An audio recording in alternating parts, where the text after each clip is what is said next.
Essa é a disciplina MTM 7305 de História da Matemática. Eu sou o professor Eliezer e hoje comigo nós vamos entender mais um pouco sobre as fontes de pesquisa histórica para a história da matemática. Então, eu chamei essa série de dois vídeos de As Vozes do Passado. Então, vamos entender um pouquinho mais como funcionam as fontes para a matemática grega antiga. Então, a maior dificuldade que a gente tem para a pesquisa histórica no desenvolvimento da matemática é a escassez de fontes. Então, fontes escritas. Não existem disponíveis, certamente, os escritos autográficos. Bom, isso é claro para todos os documentos literários da antiguidade. Nós não temos nenhum documento, nenhuma papel material que seja assim para, vamos supor, Ilíada de Homero. Não tem a Ilíada de Homero escrita pelo Homero.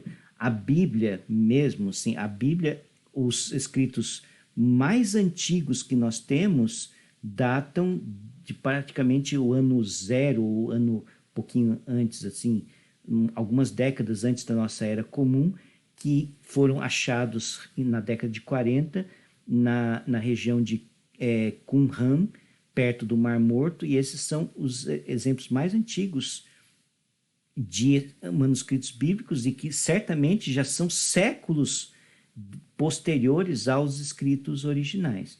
Do Novo Testamento também temos o problema, assim, os escritos mais antigos são do século 2 ou 3 da nossa era, então, portanto, 200 anos depois de que os acontecimentos ocorreram de fato. Então, isso é comum.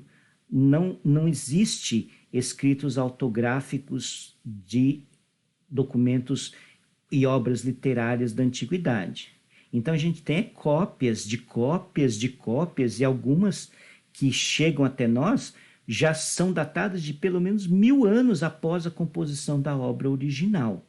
Então a gente está falando, por exemplo, Euclides viveu no século 3 antes de Cristo, começo do século 3, final do século 4 antes de Cristo. Então o Euclides, não temos nada do que o Euclides escreveu, temos cópias de alguma edição que foi feita do Euclides. Por exemplo, poucas obras completas chegaram até nós. Então, talvez um dos livros mais importantes da cultura ocidental, que são os Elementos de Euclides, são uma das poucas obras matemáticas que realmente chegaram da cultura grega e que são relativamente completas, num certo sentido. Mas a versão que nós temos dessa obra é a versão de Theon de Alexandria. Theon, para quem não sabe, é o pai da Hipátia. Todo mundo já ouviu falar da Hipátia, a grande matemática de Alexandria, que foi morta por uma rebelião que ocorreu em Alexandria, por fanáticos que acabaram torturando-a e matando-a em praça pública. Então, essa matemática, essa grande mulher chamada Hipátia, ela era filha de um grande homem, que era o Theon de Alexandria, e esse que era o editor da obra mais conhecida que chegou até nós dos Elementos de Euclides. E veja que Euclides viveu 300 anos antes da Era Comum. O Theon escreveu a obra, fez comentários mais de 300 anos depois. Então, pelo menos 600 anos separam a obra original do Euclides da obra de Theon de Alexandria. Esta versão tinha um cunho didático. Então, quer dizer, Theon ele introduziu os chamados escólios. O que é um escólio? Um escólio é uma pequena anotação de pé de página ou da beirada, assim, de marginal, fazendo um comentário sobre o texto para auxiliar a compreensão do leitor. Podemos dizer que o escólio é quase que a nota de pé de página atual. Então, ele fez muitos desses e, ao longo do tempo, esses escólios que foram feitos foram assimilados ao texto. Então, quer dizer, em muitas circunstâncias, a gente não tem condições de reconhecer qual que era o texto original do Euclides e o que é comentário do Theon ou comentários ainda de comentaristas posteriores.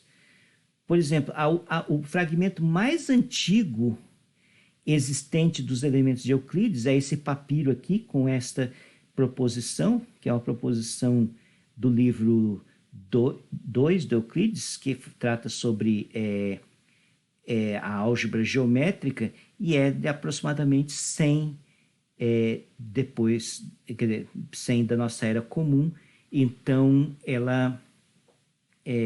portanto, quase 300, mais de 300, quase 400 anos depois do próprio Euclides ter escrito a sua obra.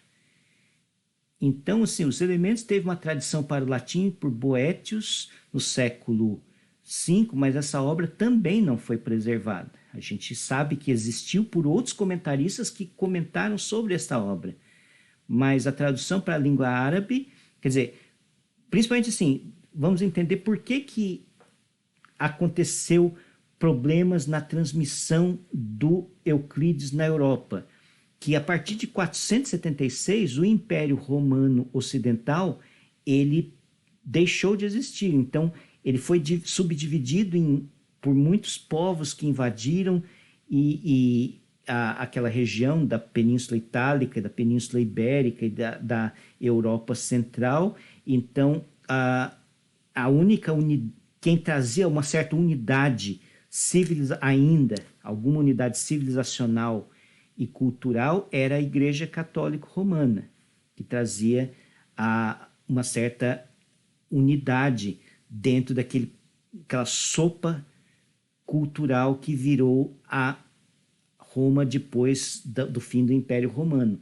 Enquanto do lado oriental, no que hoje a gente conhece como Turquia, continuou existindo o Império Romano Oriental, o Império Bizantino, que tinha como língua franca a língua grega.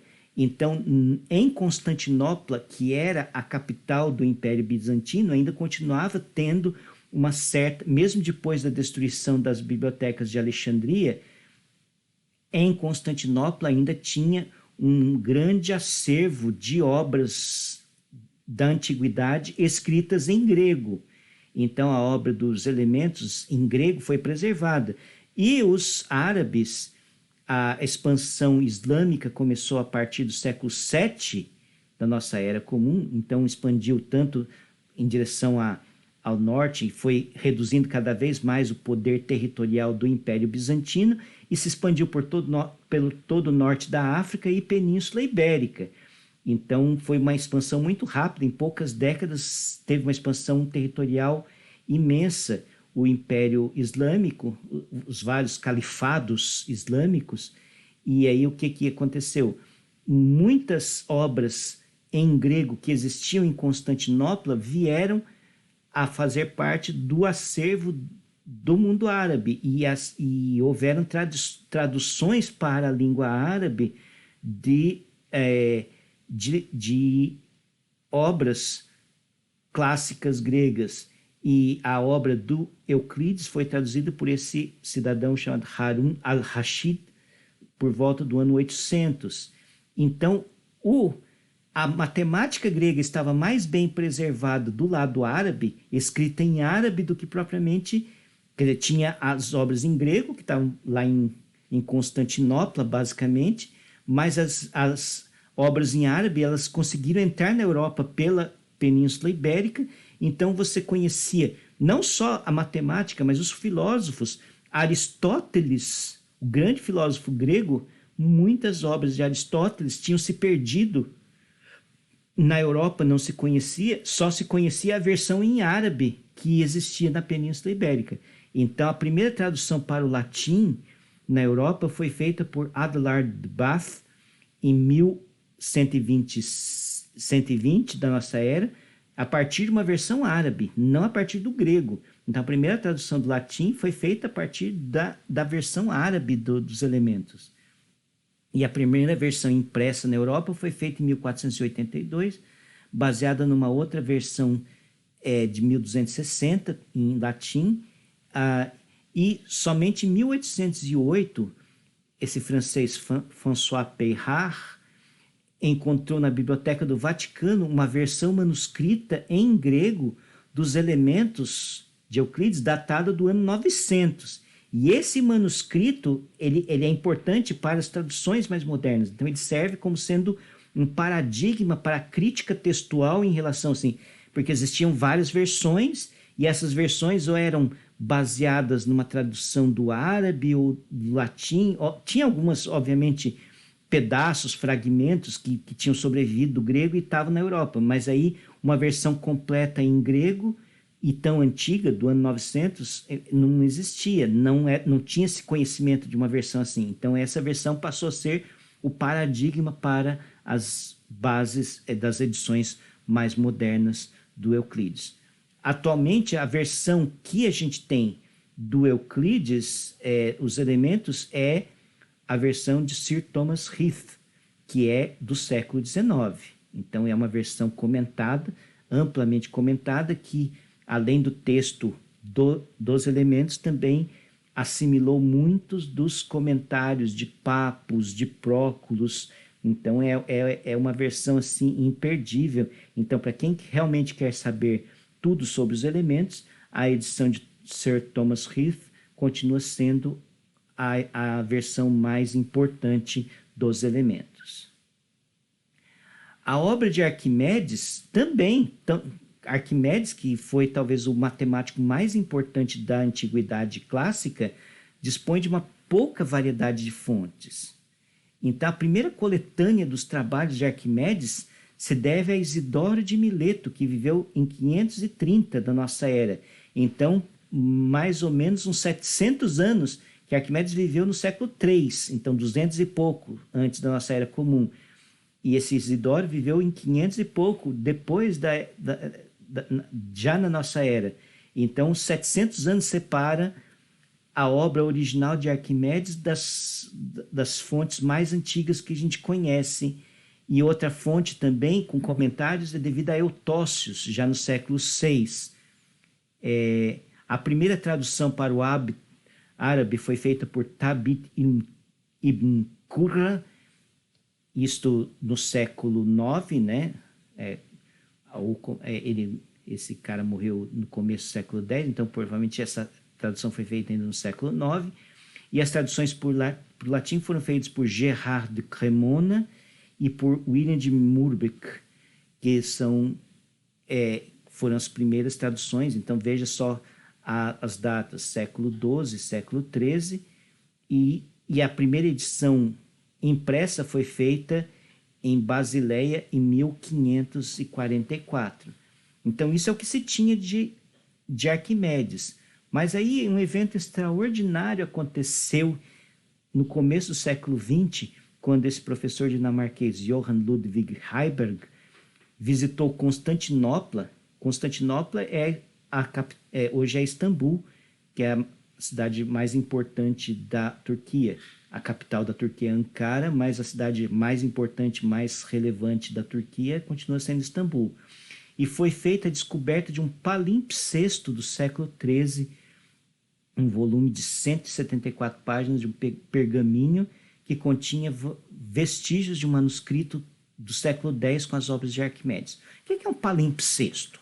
Então, pele, assim, antigamente não tinha papel e não tinha produção industrial, em escala industrial. Então, para você escrever, você precisava, por exemplo, pergaminho significava pele de animal. Então, você tinha que matar muitos animais e esticar a pele. Então, tinha todo um processo de curagem daquela pele para que ela ficasse esticada, ficasse macia, ficasse fininha e ficasse apropriada para receber depois a tinta. Então, quer dizer, isso é um processo demorado, um processo artesanal. Então, livro era uma coisa cara. E, então, o que se fazia? Você pegava livros que já existiam e mais antigos e que ninguém mais estava interessado em saber, você ia lá, raspava a tinta daquilo que estava escrito antes para escrever um novo livro. Então, esse livro de 174 páginas era um livro de liturgia, era um livro de orações. Então, lá da Igreja Ortodoxa em Constantinopla, e, na verdade, debaixo daquilo, o que tinha sido raspado? Qual a informação que existia antes?